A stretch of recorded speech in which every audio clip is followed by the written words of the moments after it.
ఇంకా వర్షాకాలం వచ్చిందంటే చిన్న పిల్లలు ఉన్న ఏ ఇంట్లో అయినా వాళ్ళ మదర్స్ టెన్షన్ పడడం ఖచ్చితం. వాళ్ళకి ఎక్కడ జ్వరాలు వస్తాయో, ఎక్కడ జలుబులు వస్తాయో, ఎక్కడ దగ్గు వస్తుందో అని ఒక టెన్షన్ ఉంటుంది. అలానే పెద్దవాళ్ళలో జలుబులు, దగ్గులు, సైనోసైటిస్ వల్ల, ఎలర్జీస్ వల్ల తలంతా భారంగా ఉండడం ఇవన్నీ జరుగుతూ ఉంటాయి. దానికి ఈజీగా బెస్ట్గా ఇంట్లో చేసుకునే రెమెడీ తోమలపాకు చారు. కింద నేను లింక్ పెట్టాను, మీరు కూడా ట్రై చేయండి. ఖచ్చితంగా రిలీఫ్ అన్నది దొరుకుతుంది.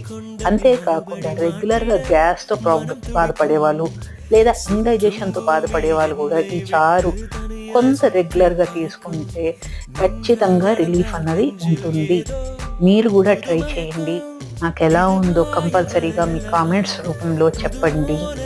మన ఛానల్కి మీరందరూ సబ్స్క్రైబ్ చేసుకోండి. మీ తోటి తెలుగు వాళ్ళకి కూడా చెప్పండి. ఇంకేముంది, ఎంజాయ్.